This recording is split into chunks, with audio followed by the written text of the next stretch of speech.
And let me just start by saying there's a wonderful career to be had in customer service. And I did not believe that when I had first gotten into it. I was one of those that had a stepping stone mentality. It's like, hey, I'm gonna do this job and I'm gonna move forward into a quote unquote real career.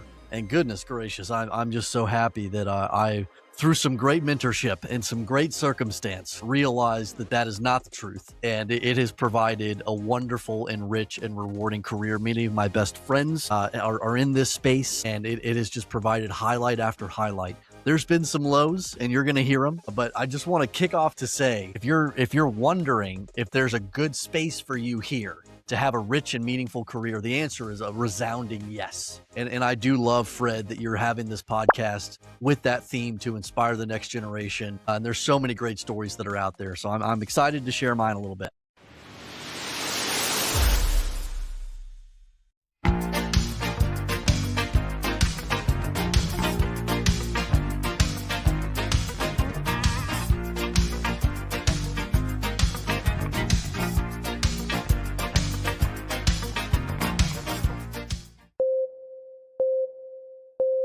Hey, contact center, customer experience friends, welcome back to another episode of Contact Center Journeys.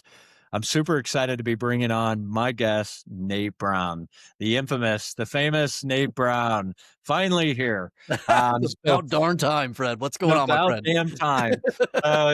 For a little bit of background, for those who don't know Nate, which I'd be shocked if you don't, if you're listening to this pod, Nate Brown loves two things very much: customer experience and community. Truth. Fortunately, these concepts go hand in hand. As a community builder, Nate co-founded CX Accelerator in 2018, quickly growing to well over 5,000 members.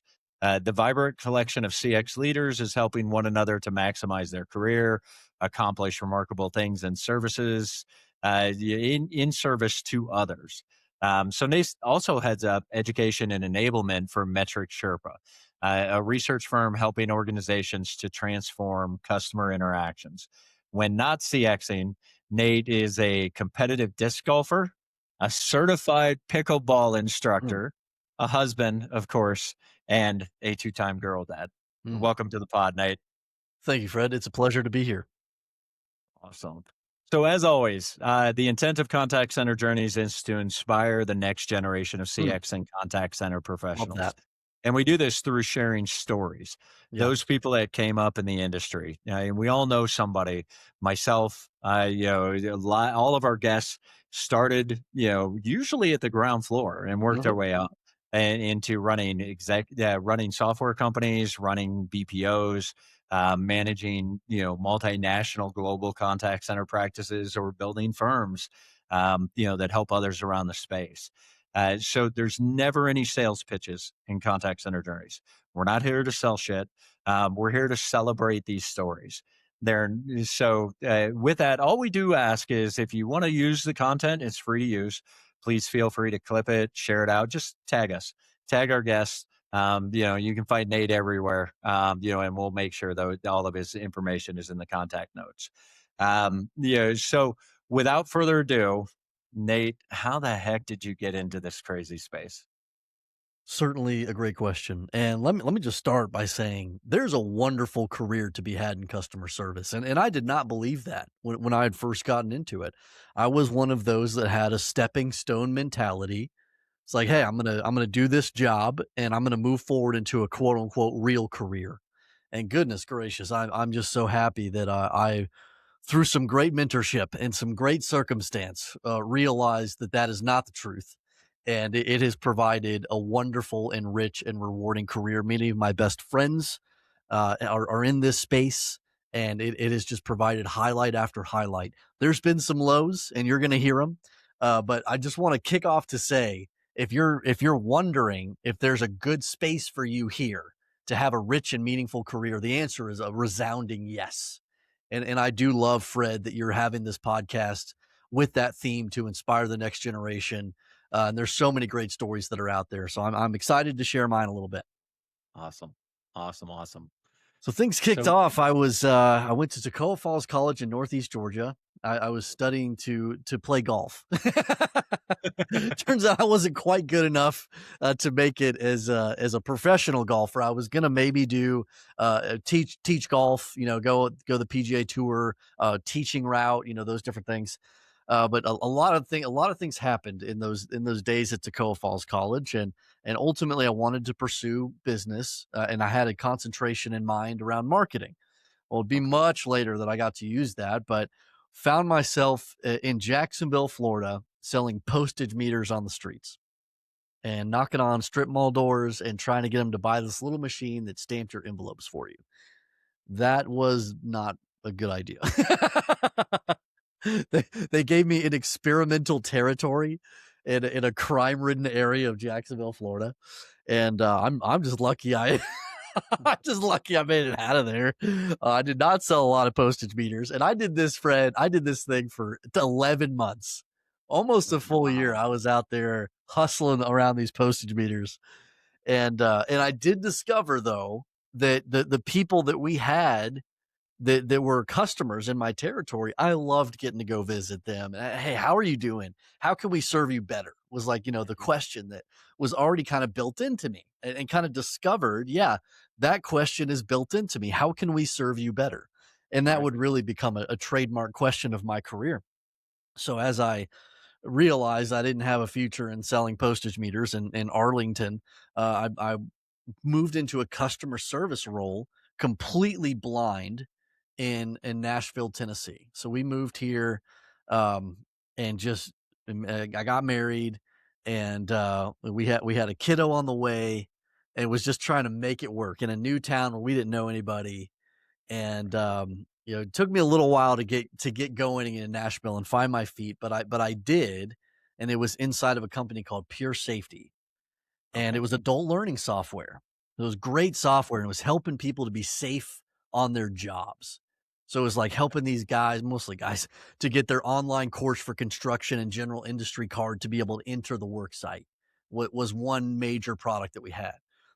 right, And it was fascinating. It was really interesting content. The software was really good, and we were helping a lot of people. Just through the customer service conversations that we were having, because these were folks that didn't know how to navigate online content, and we were guiding them through and helping them through so that they could be safer in their jobs. So there was a purpose driven element that felt very natural, and I just loved it, and I just went all both feet, all my feet into this work, and love the fast pace of it, just taking 100 tickets a day. Just the days would go wham, and you'd put the headset down and you just take a deep breath, and it's like, man, I did some good today. And I mm, love that. I miss that still, Fred.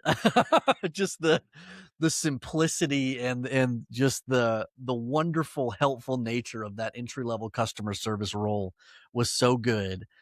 Did eventually take ownership of that team, and we okay, acquired teams into us as Pure Safety became UL, and some great things happened. And all of a sudden, I look around and we've got 25 people in a customer service department, and we've got 3 different teams managing 3 different product lines, employee health, occupational health, et cetera, et cetera. The CEO came to me one day, and I was kind of fat and happy in my customer service leadership role, and he goes, "You're doing a pretty good job with this. We need you to go do something else to diversify your skill set." okay, And this was a frustrating day, Fred, because I I did not want to do that, and so he had me go lead our training department. And, okay, let's just say I was not welcomed with open arms in this, and as a people pleaser, and as okay, somebody who had worked up many years into a leadership position, into mhm, people who knew me and appreciated me and respected me, when I jumped into a team who did not know me, did not appreciate me, did not want me to be there, and I had never been a trainer, I had not been in their shoes, and thus began a time where I had to fight. I had to fight to earn the right to lead that team and to mhm, demonstrate leadership quality. It was probably the first like real challenge in my career where I was like, I don't know if I'm going to be able to do this. okay, And I kind of resented that CEO for doing that to me. uh-huh, Um, but fast forward the clock. I was able to get over the hump on those initial months and find some ways to earn the right with that team and to demonstrate capability. And really, it just came from listening to them, caring about them, Hmm. demonstrating customer centricity as a trait that would guide us all together towards a next evolution for the team, and introduce some great voice of customer capabilities and some other things. And good things happened through that, but it was hard. It was very hard. Right. And, but as that kinda concluded, I was able to go back home into the customer service area, which was good, and an expanded role there. And, but Fred, the problem, and I don't know if you've ever felt this way, but the problem that I had that started to awaken inside of me when I started to see bigger pieces in the organization through that Mhm. training role, I was like, Right. all we do in customer service is take tickets all day. Hmm. And they're the same tickets every time. For Right. the vast majority, it's like stuff that we've always seen and have been seeing for many years. It's like, Yep. why do we not do something to fix this? Like big F, fix this. Yep. And it just wasn't really like in the fabric of the organization yet to really think about on a customer journey, enterprise level, to think about friction, to think about, how can we improve these things through the lens of the customer. Like, we knew how to Right. make stuff better for ourselves, dome light in on the car, but turning the headlights on and looking through to the outside world was not something that we were as good at that time as an organization. And so was able to start a just an organic CX uh coalition, to use a John Okay. Coder term there. And, oh my gosh, that was probably one of the greatest things that I ever got to do in my career, was just bringing leaders together under the banner of customer centricity and curiosity, Hmm. and just kind of figuring out together. We navigated that question together. What does customer experience mean for us? And how Right. can we together improve that overall customer experience? Okay. So you fought the battle, I'm assuming, that many of us probably in this industry, in this practice, do of, let's get to the root cause. And as an organization, we're the ones that are touching the customer. Let us help you understand, what we need to work on outside of our space. Now, did your CEO, were they open? Were your leadership to, no. No, I Yeah. mean, not they were like, "Oh, that's cute, Nate," and like pet on the head kind of thing. Yeah. Like, that's interesting if you have time to do that. We won't intervene. What was very Right. much the initial attitude, but then we started to do some things, and not even huge groundbreaking things, Right. but like we started to develop our own language. And Okay. they started to see, I mean, here was the magic thing that so many organizations just cannot do. We started to achieve some things cross-functionally together, beyond the silos of departments, because that's all the organization knew how to do. Your quarterly goal for your department is this. Yours is this. Go Right. work in your little boxes. You're held accountable through the mechanism of your team, and everything's viewed through that. So it's very Yep. much an in the box hierarchical situation. So collaborating cross functionally was very difficult. So when Yep. we started to crack the code on that, and flip the script a little bit on that, suddenly we started to get some executive sponsorship. Mm, And fast forward the clock, they did ultimately ordain a CX function as an actual function inside of the organization. nice.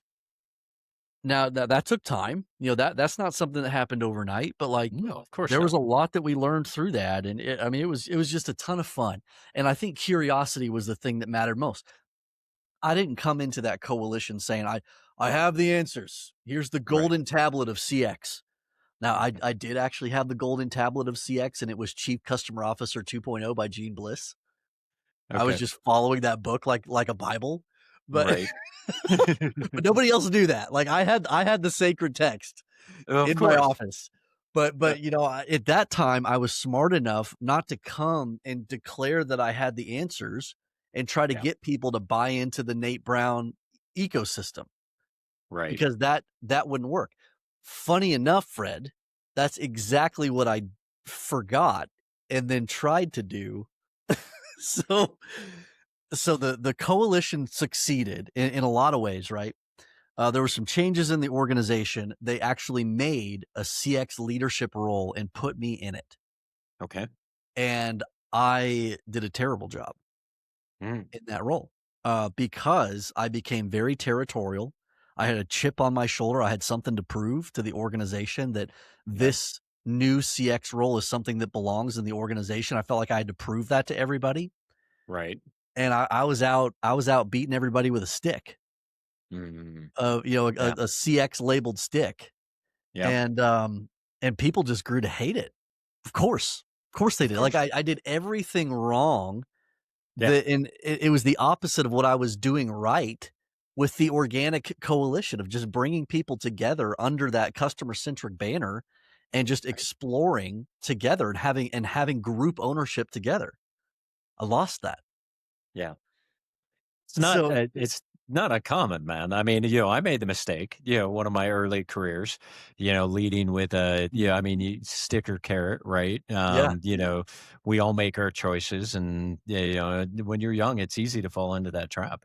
yeah, For yeah, those people that are watching this, that are coming up in leadership, be careful. I mean, because it happens to everybody, right? yeah. I mean, that ego, that id, it can play some games on you Oh, and yeah. take you down a path where it's just not healthy for a team. So Titles I are the can worst. understand.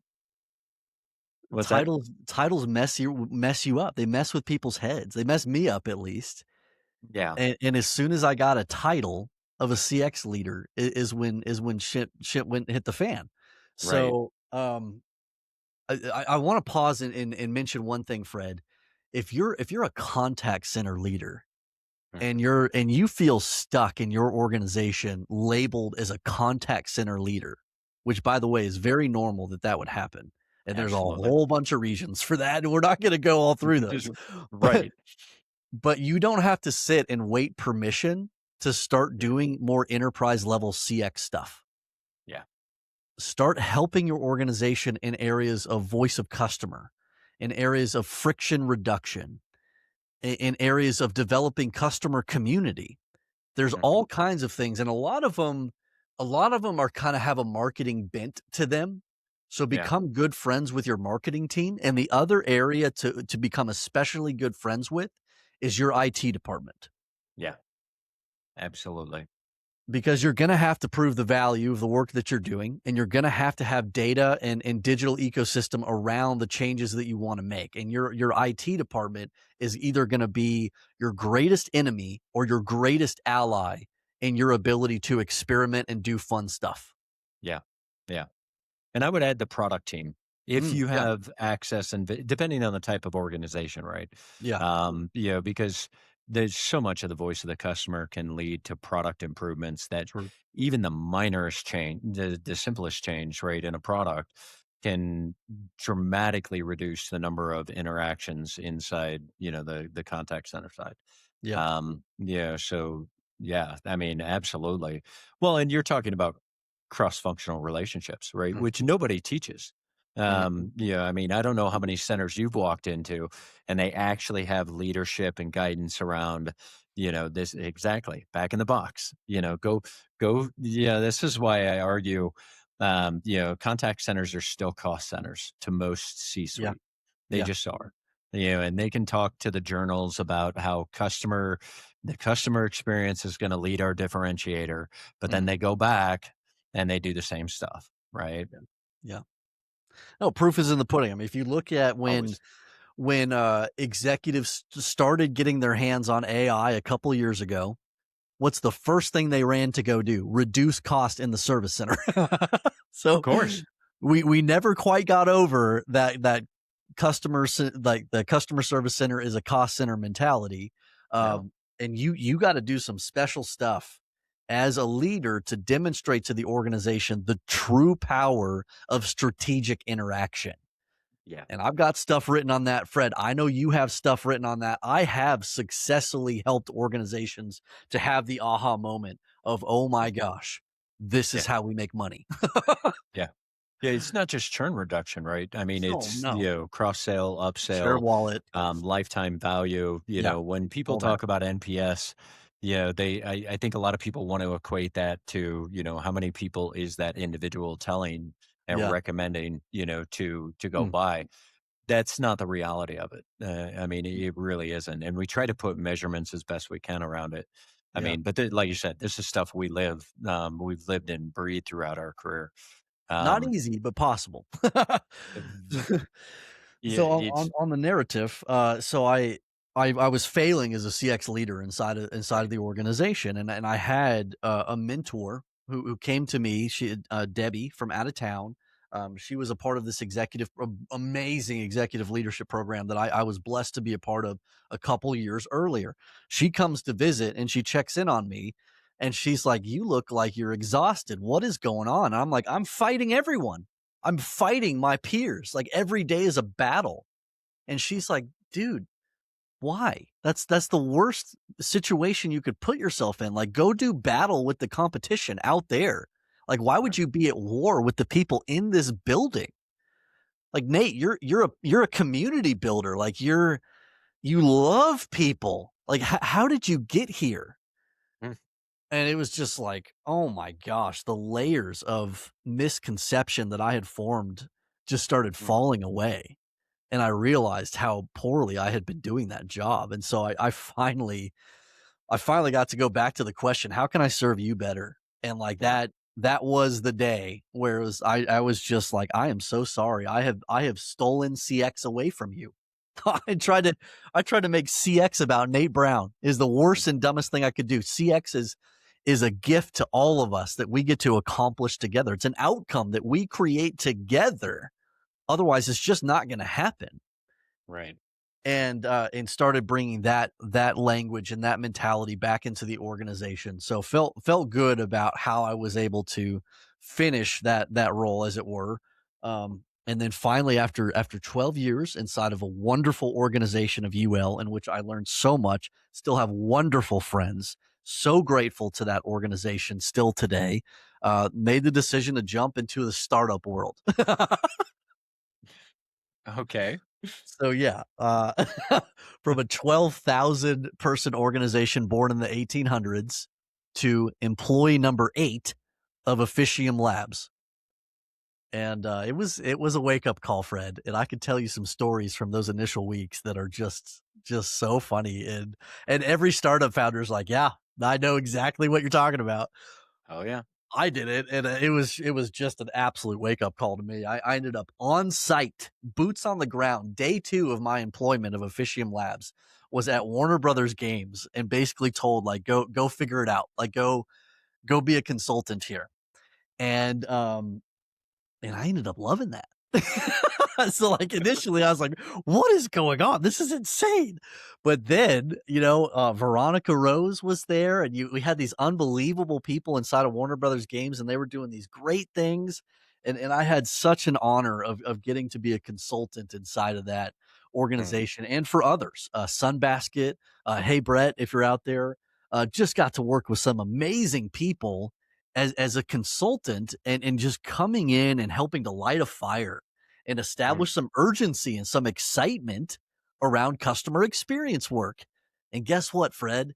That kind of became a thing for me, is like well, bringing that excitement and energy around CX work. I found that there was a need for that and that I had a gift for that.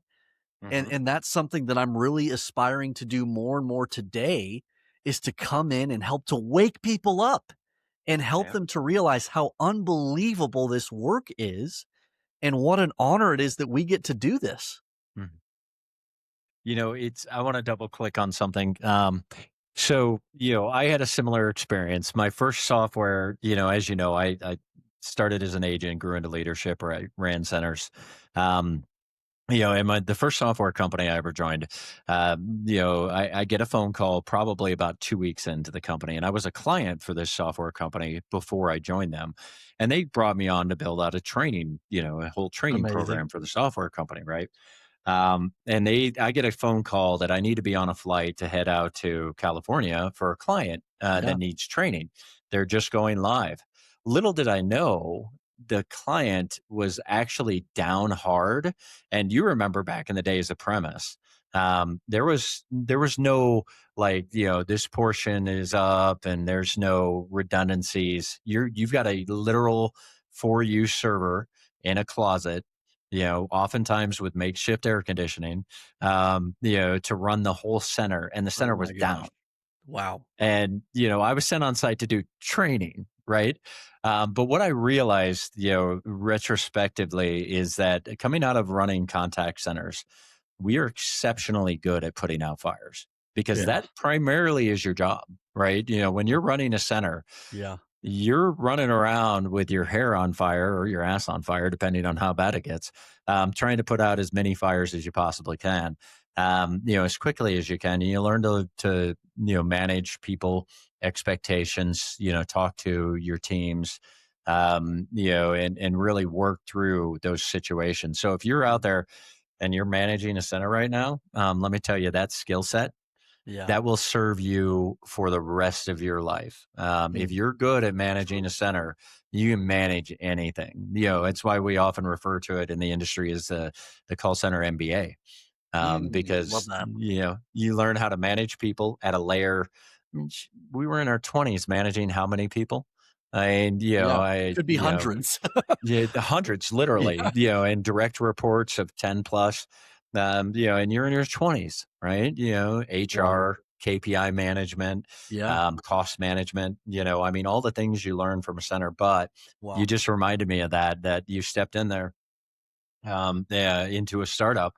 And what do you know? I mean, you, Here we you, go. you were thrown in, and, you obviously killed it, because, Well, not right away, but, over well, after a little while of like, oh my gosh," and then like, "I can do this," and then yeah, yeah, through the mentorship and support of others in the organization, and of course. yes, but, it it it it was definitely a wake-up call for me, but, I think you're so right, Fred. I mean, that gift of being able to provide calm, capable leadership in moments of crisis, you can't put a Mhm. price tag on that, and that does come from a contact center environment, and Oh, yeah. it's important.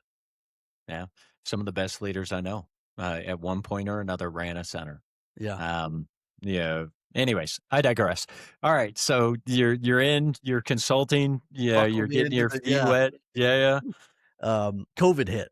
So, I was going out, doing a lot of consulting, speaking different things, and had to pivot, and so started a marketing function inside of this startup. And so going all the way back to Tacoma Falls College with that marketing concentration, I got to dust that off and do Right. some serious Googling and talking to my dad, who was a VP of marketing of operations at Verint, and some other great people in the marketing world, and got to figure out a new puzzle. And you would believe, Fred, how much wonderful overlap there is between CX and marketing.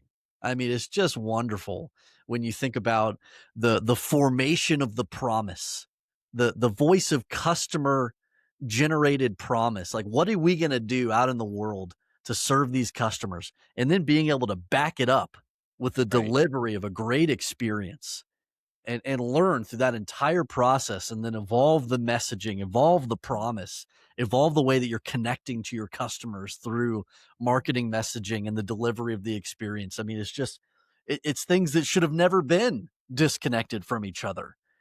Yeah. And so now they're coming back together, in so many ways, and with the addition of IT and customer success and all these functions. I've been I don't know what you've been calling it, Fred. I've been calling it the great experience convergence.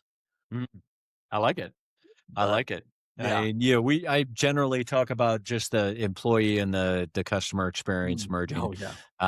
Yeah, but I mean, I see what you're saying. It really is, especially when you talk about, the interaction, that started happening with the additional channels that Mhm. were owned by marketing, right? Yeah. So the Yeah. website, 100% Social. owned by marketing, and Yeah. all of a sudden that's getting introduced into the customer experience or the contact center side. It Yeah. always was customer Mhm. experience, right? Mhm. But now it's a part of the contact center as well, Yeah. and all the Yeah. management and tool sets. Yeah. Yeah. Um, yeah. So, It's exciting. um, So got to lead this new marketing function inside the organization, and hired one of my absolute favorite coworkers of all time, Sydney Nelson. and Okay. I leaned on her significantly for her expertise, and we were a team of 2, and oh my gosh, it was some of the funnest years of my whole career, working with Sydney and us, succeeding to build this new marketing function. We had so much fun, and some of the content that we built at that time, and oh my gosh, I'll never forget those days. But ultimately, that startup was purchased by a BPO organization. Um, that was interesting, and I'm not going to go too deeply into that whole era.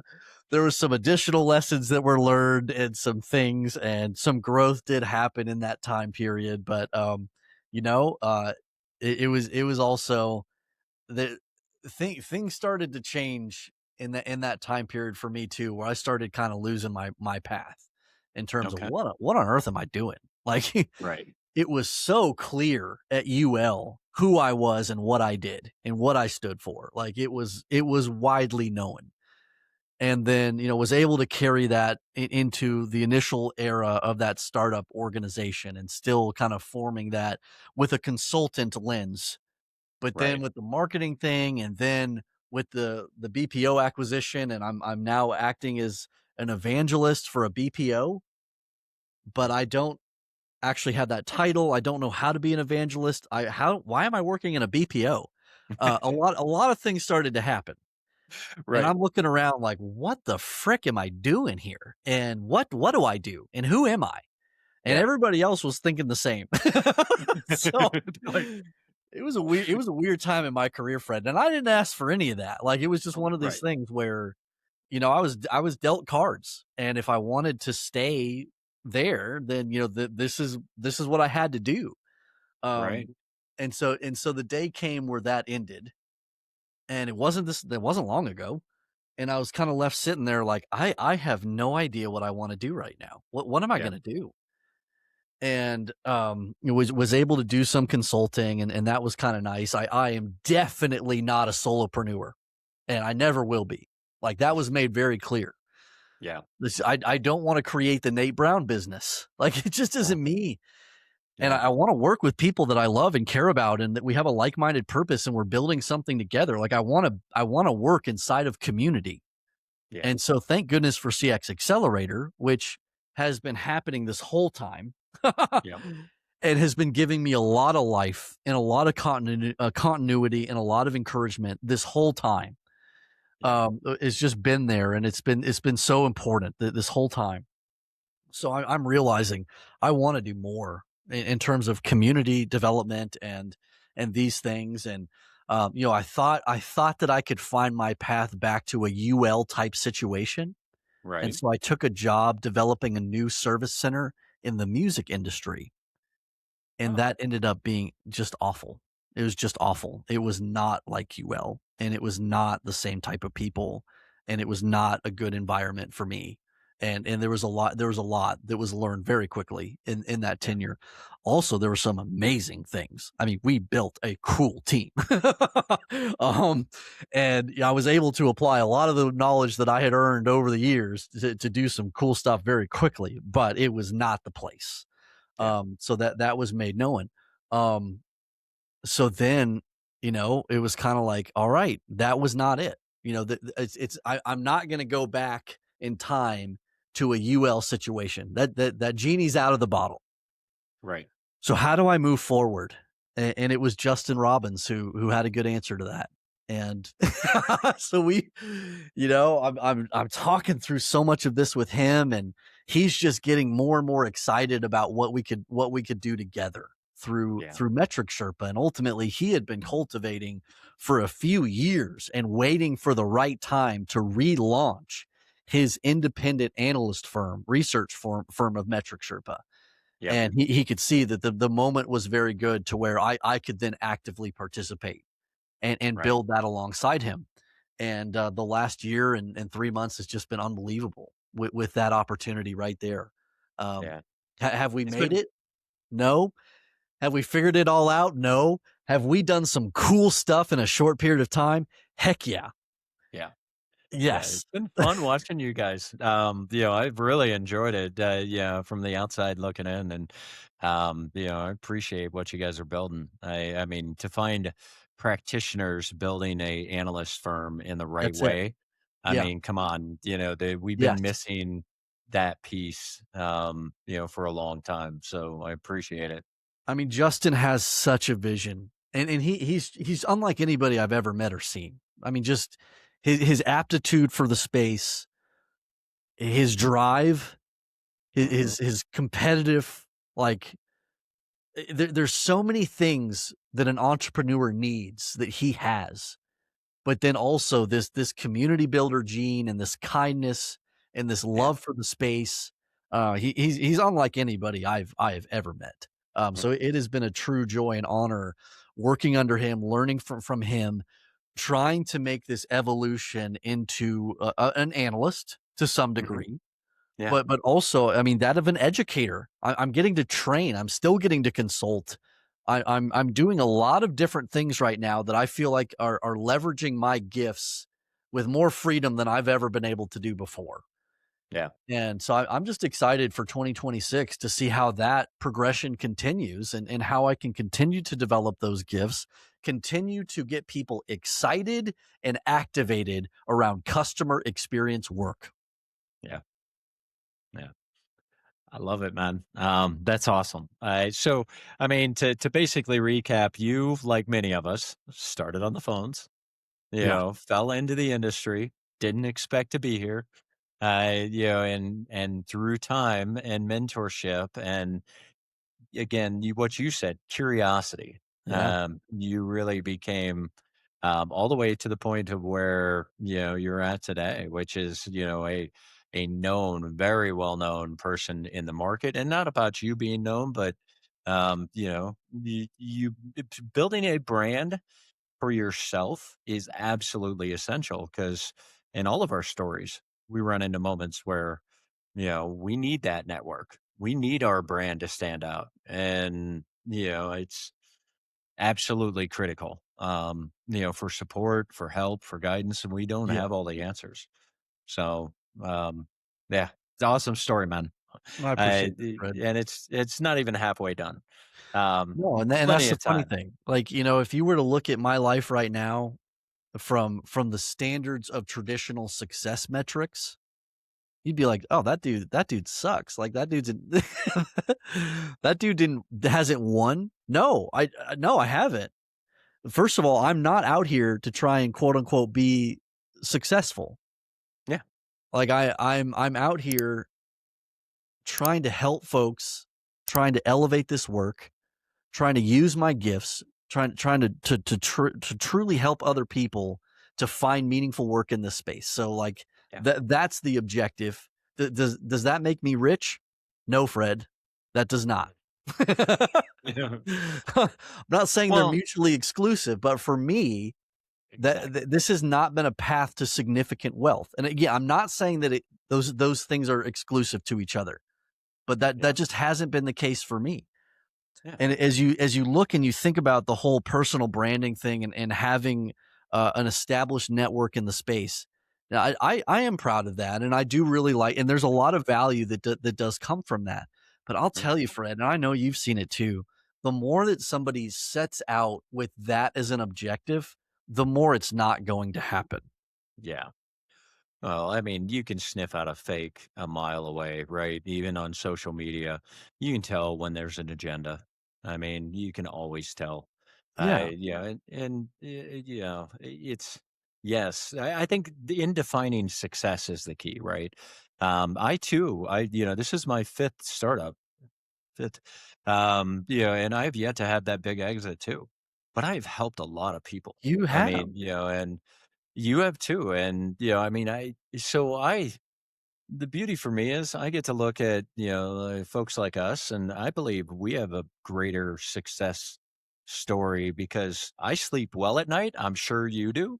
I do. I make enough to pay the Exactly. bills, and live in a way that I choose to live, and I'm a pretty simple guy. I mean, I tend to keep things easy, jeans and a jacket, and I'm good. As long as I'm out there doing work that I am proud of and Yeah. that I'm helping other people. learn, develop, and pass on as my mentors did for me. And it's just a matter of time. Yeah, I've never questioned whether or not the financial side would come. That'll just naturally come as part of no it. doubt. But I'm willing to go to zero and start over again. Sure. And that when you get under the hoods of most success stories, those are the people. Those are the people that really make a difference. Yeah, there's a Um, conviction level that's there. yeah, There's a purpose-driven element that is there that is different, and so, I mean, that would be something that I would tell this next generation of CX leaders. There's a possibility that you're not gonna be rich in this mm, work. You should have enough, and you deserve to have a good, healthy wage, like, period, because 'cause you're doing remarkable work that is very strategic to the business, so there's no question about that. But, like, yep, this is not the road to riches and mm, traditional success metrics. Like, this is a road of really serving others and putting yourself out there and working really, really, really hard because you love it. yeah, yeah, and the rest will come. I truly believe that. I mean, like you said, though, don't plan on, if you love the work, you don't need the riches, but you should make good money. And the shift in artificial intelligence, a lot of people don't realize the impact will be that the agents will make more, the leaders will make Yeah, more because the they should. expectations of the humans involved in this market, Mhm. in this practice, as I like to call it, of customer experience and contact centers, they're going to get paid a lot more. It has That's to be that just the way. reality. Yeah. Yeah. No, So the entry level customer service work that we knew 15 years ago does not exist. no, no. And this is a perfect segue, dude. Let's jump into these questions. I always love this portion. So what right now keeps you up at night? When it comes to contact center and customer experience space. Yeah, I mean, we're at such a critical inflection point, and what keeps me up at night is, are executives going to continue to understand the strategic value of customer service and CX work? Are they going to know that that's how they separate themselves as the competitive differentiator from every other business that they're competing against? It's the only true competitive differentiator that's really going to be there Mhm. in a time of our humanity, our history, where you can replicate a product in minutes. Yeah. Like, you can gosh, I mean, you can just do just about anything, like copy and paste just right away. But what you Yeah. can't copy and paste is the loyalty that you've earned through connections that you've made, through great experiences that you've designed, distinctive personal experiences that you have designed, and that you continue to put out there in the world to give people a sense of positive identity, to give them a sense of community, and to help them become the person that they want to become. So these brands that lead with community, that lead with a great sense of purpose and have that ability to make great things happen Yeah. and do it consistently and do it in a meaningful way, they're going to be the ones that win, like, period. Yeah. But right now, executives are not thinking that way, most of No. them. They're thinking about cost cutting, and what seems to be happening with so many of them, accidentally, they're making themselves to be carbon copies of thousands of other organizations that are just like them, Hmm. that now have exactly the same service capabilities over the same automation engines, and there's not a shred of human personalization among them. That's an interesting thing, right? Being a guy that sat in board meetings and at the C level and had a lot of conversations. I haven't a there's a thing. Are you familiar with Jack Welch? Yeah, I don't. the Okay, GE method, yeah, yeah, the GEO. Okay, so I think look, he's the godfather of corporate training, yeah, right? When it comes to building a leadership program, you cannot take that away from him. I will always argue that is his. sure, However, he also did something that I think, much like I equate to Reagan being the best president ever. However, Reagan let in money into politics. Yeah, same way with Jack Welch. He created the layoff to impact stock value. Mm, The idea that the you raise up the top 10% yeah, and you cut the bottom 10% or whatever numbers any executive wants yeah, to use. And it created this Jack Welchian capitalism that didn't exist before. yeah. And this isn't, this is, I read and listen a lot and I kind of take information in and, apply it. I always consider myself a vampire in knowledge. So I'm not claiming this all to be my unique idea or mindset, but, the reality is I believe that that that that way of running a business has now proliferated to all leaders. And very few. There are exceptions. There's Chewy's, there's Amazon's, and Mhm, there's some questions about the current Amazon leadership, whether they're heading mhm. down the same path as Yeah, Bezos did. But yeah, there are leaders out there who have proven with absolutely. financials, with stock value, that leading with the customer first, it has tremendous value to an Mhm, organization. Um, but what I always worry about is the employee side. So the yeah, question is, if you can continue to automate everything out of the way, and let's take the airlines. This is a yeah, perfect example of this. They have clearly realized that we're going to buy tickets whether they serve us well or not, mhm, right? And there's always going to be a segment that's going to buy the cheapest tickets yep, whether the service is good or not. And then they figure out how to add on an extra dollar here, extra $50 share per bag, mhm, reduce, the comfort of the seats, right? The whole stand up seat idea is coming, whether we like it or not, to cram an extra 10 people into a flight. Um, so which mind are we? And are we fighting this fight for a good reason? I think is where I'm trying to get to, man. Because the debate is going to continue, and especially with artificial intelligence, yeah, um, you know, this is going to continue to be a fight. And I want to fight it too.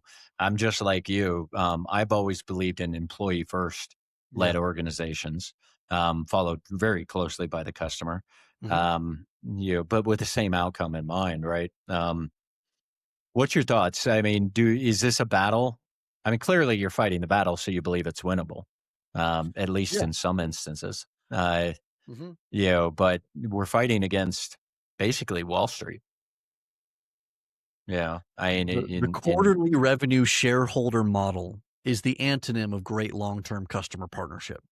mhm, I've felt that way for a long time, yeah, and before you put on this whole AI conversation on top of it, to accelerate cost-cutting measures and and to defer them into this other shiny penny, and it's not just a shiny penny, obviously, it's something that is absolutely going to impact jobs and economy, no doubt. yeah, But that idea of the quarterly shareholder model, you can't show the value of great customer experience inside a 3-month period of time. mm, It doesn't happen. right, Because I've done voice of customer for decades now, so I yeah, know that you see the impact of the changes that you make through great experience design. You see those changes reflected a year and a half, 2 years later in terms of mhm, customer partnership, share of wallet, customer lifetime value, what do you call, like, customer ambassadorship? Like, if you're measuring, like, customer affinity, like, yeah, the referability of customers and how likely they are to get you new business, like, these things, you can't immediately show the impact that you have through reducing friction and improving the experience.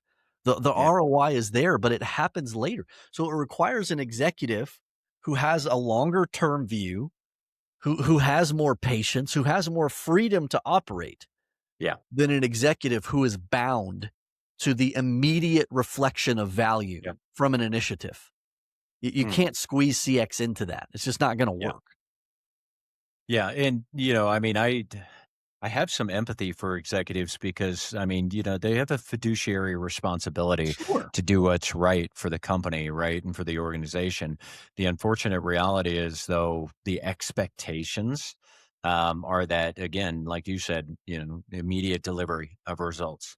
Whether that's top end or back end. Whether you're dropping it to the bottom line with a layoff or increasing sales, reducing churn.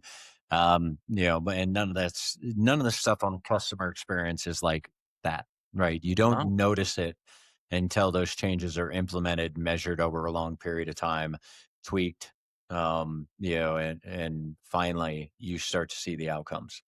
Um, Mhm. I think yeah, the other it's battle that you're referring to is like how deeply are we going to go into automating what was human service? yeah, How deep do we go there? What is yeah, the right balance? And so, my best answer to that is something that I wrote for Metric Sherpa. It is finding value and balance in customer interaction. And I've got this whole saying, quick parts quick, slow parts meaningful.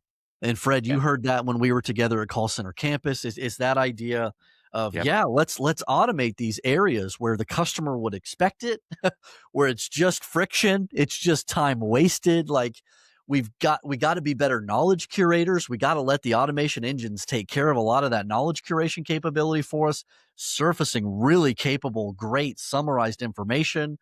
yeah, Doing those type of things in the call center are so helpful. Even starting to take actions for us through agentic technologies that are just things that we should not have to spend a bunch of time doing. But right, then, so what do we earn? What do we earn in all that, Fred? Let's make the slow parts meaningful. yeah, Let's stop and figure out what this person is actually trying to achieve. Because we've yeah, never been able to do that in the contact center.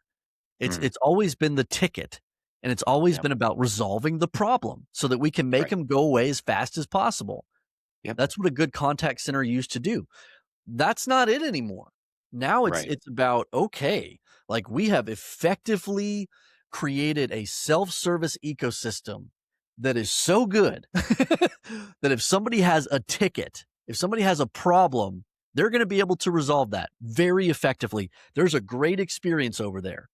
But yeah, when somebody is looking for an experience, when somebody is looking to be guided proactively to accomplish an objective that we have the ability to uniquely speak into, we're going to make really good people available to do that.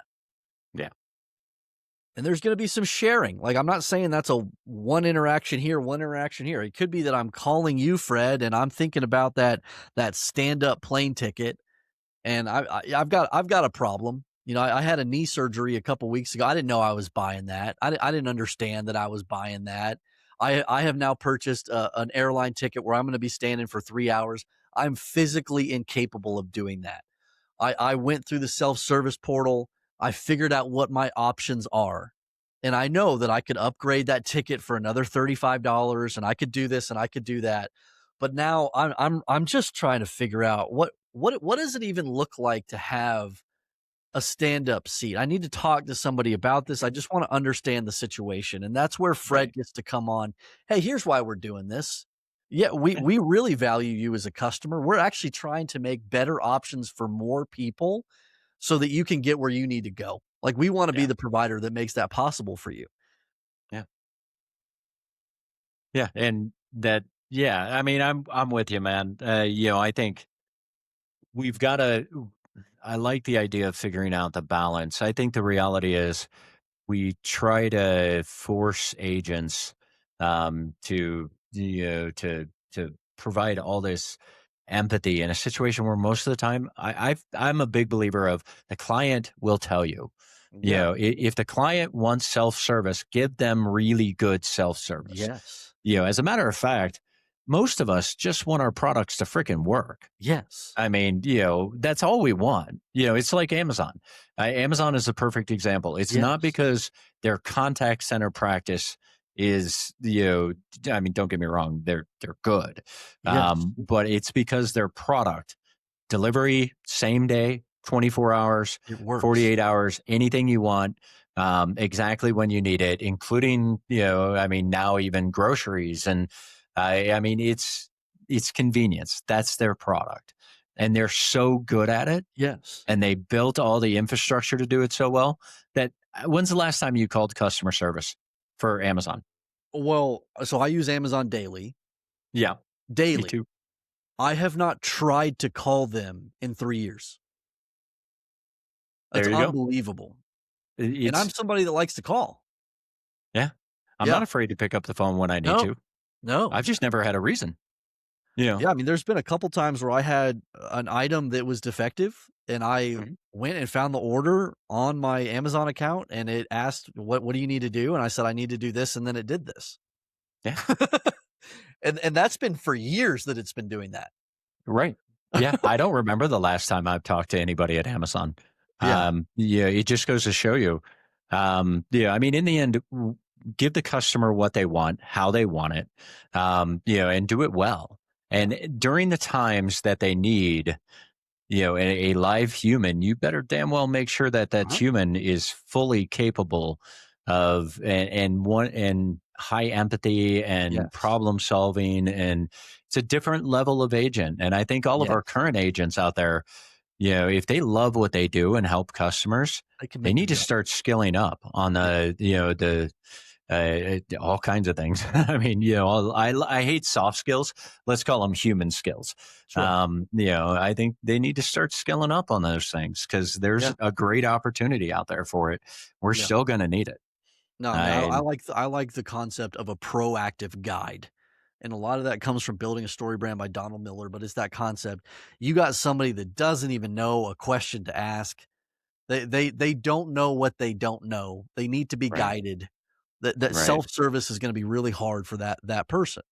yeah, But when you got somebody who's in place to just think through with them, to understand what they're gonna be impacted by next, to yeah, proactively start to intervene and to move them towards their definition of success, that's a really special, capable individual, and you're gonna create a connection there that earns loyalty.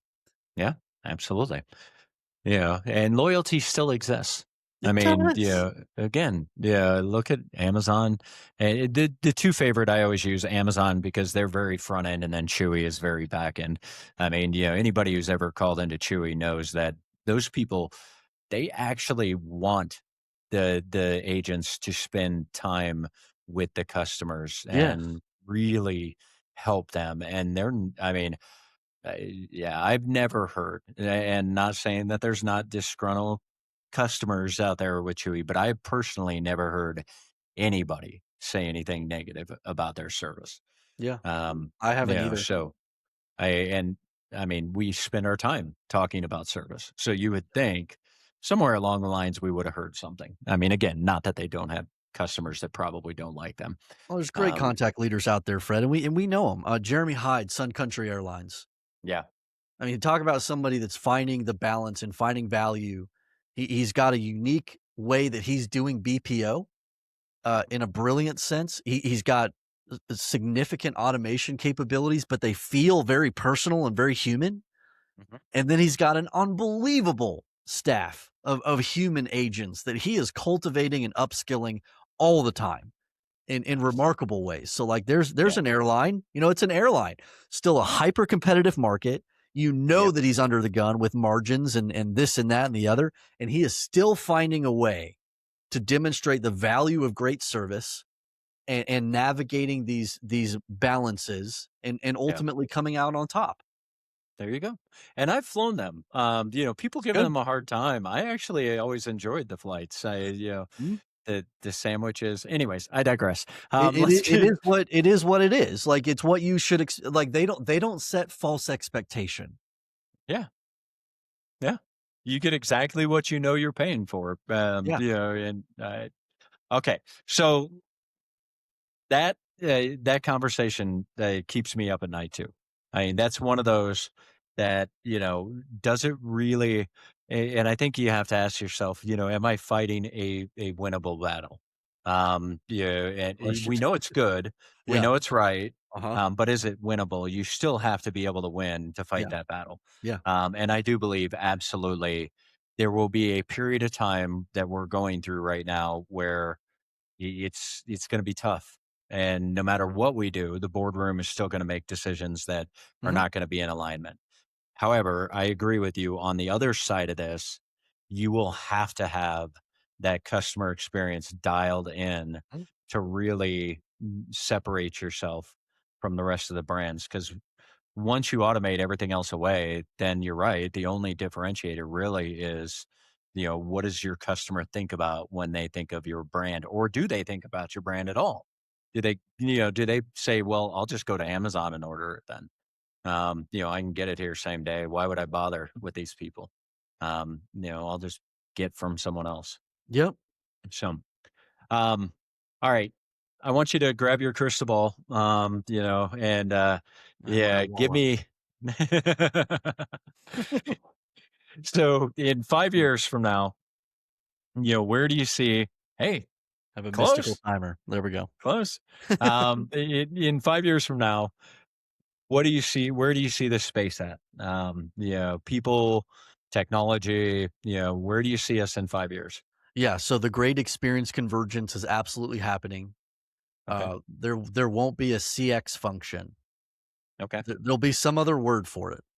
And we've been toying with the idea at Metric Sherpa of customer interaction leader, because that brings the things together in a much better way. The scope of what it is in a Okay. much better way. So you're gonna be together with like IT service management because they're using the same agentic technology. Yeah. And the idea of coming into this unified AI platform will be very much the norm, whether that's a ServiceNow or a Jira, more of an today, what we would call an IT driven platform Hmm. versus more of a nice, Genesis, Okay. 5.9 type platform, Okay. but like there's these mega unified AI platforms that are going to have all this agentic technology, but there's an entry point that has to be there. Then you're going to have a lot of these niche AI players that are still very meaningful and valuable that collaborate and that meaningfully contribute to that ecosystem. Things Okay. like the sales gamifications, the Amplify, the Centricals, hopefully, like the QA and coaching type of capabilities, those are still going to be distinctive inside of that ecosystem.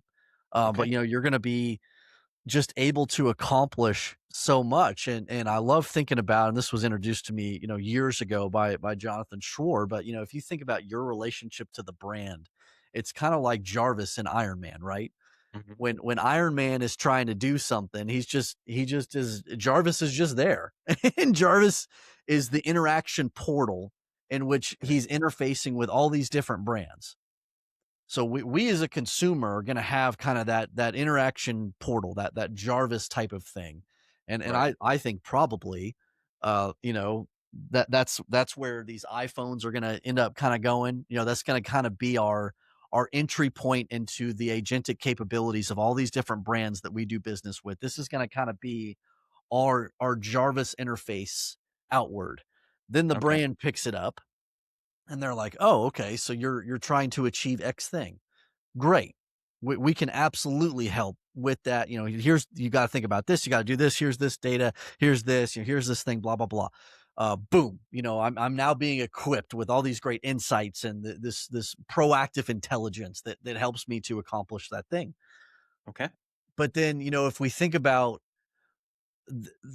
think about Iron Man and what actually makes Iron Man tick, it's not Jarvis. Jarvis is the thing that took care of the oxygen and did the anti-missile like did all the stuff.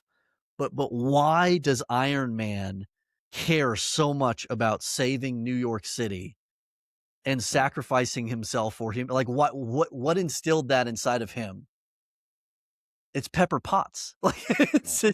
it's the human connection. Like he cares so much about the objectives that like he's going to stay up all night researching and studying and using Jarvis because he cares so much about these people that he serves, and he cares so much about that because of Pepper Potts.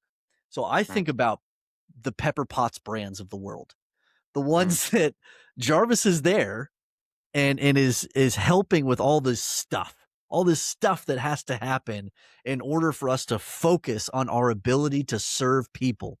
But then it becomes really meaningful when we care so much about those people and there's great communities that are in place and we have these wonderful relationships and connections. So mm. brands that are able to cultivate that that Pepper Potts element where people really care and we have opportunities to truly make the world a better place together, collaborating in an ecosystem together through the brand, through the relationship to the brand, but with other customers, then these magical things start to happen. So I don't know what that looks like, Fred, but I just see that there's gonna be in the airline space, there's gonna be this community-driven brand that kinda does that. In the Mhm. luxury retail space, whether it's Gymshark or Lululemon, both of which are brilliant community-activated brands. Like, they're Yep. gonna Chewy is a beautiful example of unifying people that care so much about their pets. Yeah. They're gonna Chewy will find ways to where their customers get to start to serve other customers because of their love for pets. I guarantee Mm. you that will happen through Chewy because that's just the type of brand that they are. Yeah. So you're gonna have the Jarvis element and you're gonna have the Pepper Potts element. Okay. So my technology mind starts separating. Okay, so you think agent to agent communications, AI agent meaning, I need to specify. So AI agent to AI agent communication is coming within 5 years. Oh So yeah. we're going to be our conversational bot, if it's Yeah, whatever or a this is. replica, yeah, Yeah. it's communicating with the brands automatically for Yeah. us. And then when necessary, of course, still the human to human interaction will still happen. Yet it's the brands that really embrace, how to separate build that relationship and that community around their customer, then leverage those tools will be the ones that'll win. Yes. Am I okay? And Yeah, you you think said that that a lot better than I did. Good job. yeah. And you believe that the CRM versus the CCAS will win. Oh, yeah. I think Okay. so. And Okay. you're probably gonna make me regret that now, but I feel like there's way more that I mean, the most collaborative system wins. The one that's gonna have the most unified capability is the Okay. one that will win. So you gotta have the system that goes all the way through to the ERP, to this stuff over here, to this Right. homegrown system. Like, you've gotta have the source of truth that has the most information, the most, customer Okay. journey data. Yeah. So that's an interesting thing. And sorry to geek out like this but my mind always takes us back to how do you accomplish this with Yeah, technology? And the system of record is a key word. I personally don't believe that most CRMs are true systems of record. yeah. And actually, the way in which models are learning, I'm not 100% convinced that in the future, CRMs really matter. Wow. Yeah, And let me tell you why. Because these things are so good and so fast at running through structured and unstructured data and pulling based upon our intents, basically our prompts today, yeah, which are now being converted to natural language so we can just ask a freaking question, yep. right? And get exactly what we need.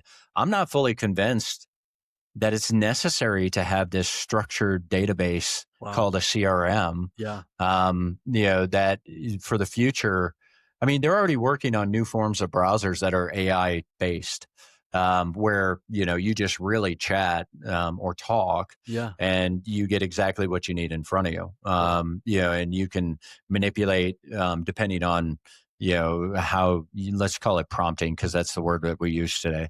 But through natural conversation, you can prompt it to get you to where you need to go. And if it's consistently listening, I mean, so yeah, I'm not sure that either of them win. Quite frankly, I think both of them now 5 year window. Agent to agent, yes. AI agent to AI agent, yes. I'm not sure we're going to see that level. I mean, I tend to be an optimist. I'm like you. I'm like, this is going to happen right away.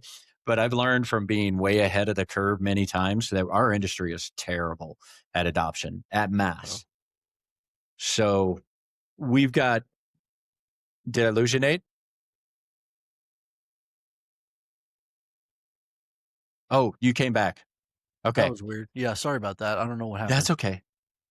Where did I lose you? It was, you were saying you're not sure so you said agent to agent, yes, it's absolutely coming, but you're not sure that it's gonna be there in 5 years. Yeah. Yeah, and I think our industry, what I've learned painfully, when I tried to bring a supervised learning based chatbot to market over 10 years ago, I learned the painful lesson about being way too early. And our market does not. There's a segment of early adopters, Yeah, yeah, and then there's the normal curve, right? The diffusion curve of all technology.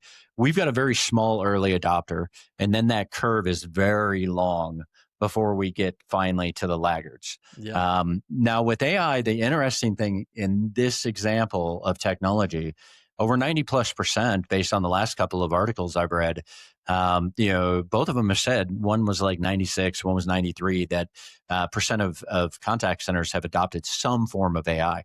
Now, why define adoption, right? yeah, I mean, it's like call transcripts and yeah, exactly. Yeah, I mean, if we're talking about transcript adoption, so what? I yeah, mean, that's just the start. That's taking unstructured voice and putting it into unstructured data. which is So great, what? by the That's way, not. but yeah, there's so much more. Yeah, Yeah, I mean, so I'm with you. I like where your mind's heading. My tendency to be too early just gives right now. I don't know if we're going to make it there that fast. yeah, okay. But I do know, and I'm not convinced that either of them, CRM or CCAS, is going to win, because in the end, do we really need all of this structured data to run a SaaS system? The only reason we have all this is because this is how we built SaaS, right? In the In order past, to yeah, right, secure it, yeah, in order to access security, the information. exactly, Um, but we're rethinking the way everything's built now. right, yeah, And it's not LLMs either by themselves. It's the reasoning engines and these world engines that are changing the paradigm and how we think about everything we do. Anyways, I digress. yeah. I like Great it. thoughts, great thoughts. I you know um I don't want to go too far. Sorry, man. I geek out too fast. Oh, I love that. This. Yeah, and you got me thinking about that, now too. I guess I've just kind of always have been operating from that lens of wherever the best data is gonna be the winning platform, into the future, but that's not necessarily true because our No. dependence on where we get that data, that's changing so fast right now. It's a Yeah. great thought. Yeah. I mean, what happens when, token kilowatt per token is reasonable, prices are low, and you can all of a sudden search and analyze huge swaths of data, and you no longer need that structure anymore. Yeah, You no longer need a licensing model anymore. You no longer need, different profiles depending on individual. Yeah, I mean, there's so much changing right now. I don't think any of us. I just did a video on this yesterday morning. And um, anybody that says they know where this stuff's going to land is absolutely full of shit. I mean, none of us really know. You look at the people working on the frontier models, yeah, these PhD, brilliant people, way smarter than me, and they don't even really understand how a lot of times the LLMs come to the conclusion that they do. So, to think that one of us working in this industry, in our practice of contact centers or customer experience, somehow definitively knows where we're going is just silliness. It's just yeah. pure silliness. Yeah, and Um, there's a lot of anxiety that can happen along with that unknown element, of course. but oh my goodness, like, it just creates so much opportunity. I mean, we're gonna Oh, need so many bright people that can do things that we've never dreamed possible. oh yeah. It is also very exciting to think about the fact that the call center is not gonna be sitting there taking tickets all day anymore. It's gonna be doing stuff that we just there's no way we coulda dreamed of it, Fred. Oh God, no. Are you kidding me? I mean, it's so much fun, dude. And of course, me being, my nature, I'm like you. I'm always curious. Yeah, and I'm always thinking about where we're heading and what we need to do now, which is always hard, right? You switch between those thoughts of here's my 5 year, 10 year, and what do we do today to help us get there? That's the challenge. Um, no, all right, man. Before I go down take us down another path. So if you were to talk to your younger self, people out in the space, I know you made a reference a few times throughout Yeah. this, but what would you tell them? Yeah, if they're just getting into this space, just starting out in a leadership role, what's your advice? Yeah. There's no way I'd talk to my younger self. I was such a dork. Um, I I feel like I would definitely just encourage myself and just hey, let those traditional success metrics go, man. Like Yeah, just let it go. Um, remember the fact that you want to find ways to serve people, to have great connections with some dear friends that you're gonna make in this space, yeah, and you're gonna have a really happy, exciting, dynamic career in the space of customer experience, and take contentment in that. mm, And I feel like that would save a lot of energy. In a lot of nights, me sitting around wondering what the heck I'm doing and if this is the right path, because it absolutely is the right path. yeah, But I still kind of had that stepping stone mentality built into me for several years. And I remember Marshall Martin. Um, he's this super high powered triathlete executive coach guy who was working inside of UL at the time. uh, he sat me down one day. He could see my lack of focus. He could see me just running all over the place.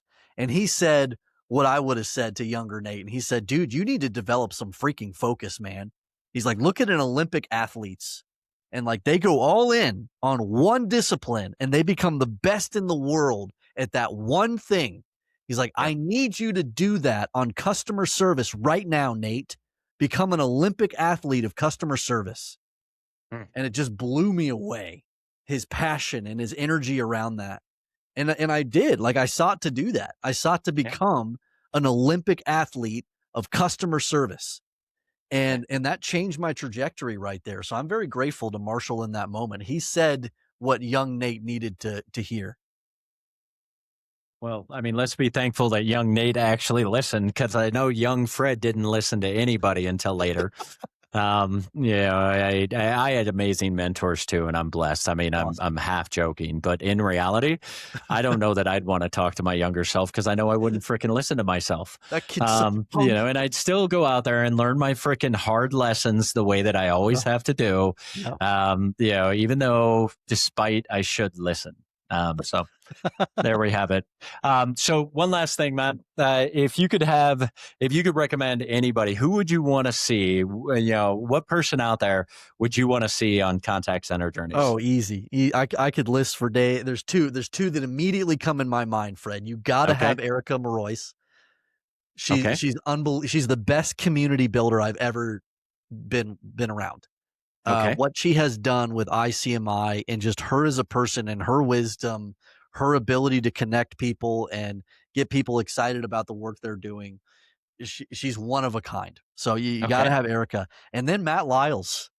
Okay. I don't know if you've been watching. He's been doing this brilliant, like what I've learned about CX from Christmas movies, and it's been on CMS Wire, and like he's just so creative. He's so much fun, and he Okay. has the simple brand that he does, and like you'd love this guy, Fred. If you don't know him, he just cuts through the noise. And some of the quotes that he had, we did a CX Day event, and oh, he just blew me away. So you got to have him as well. All right.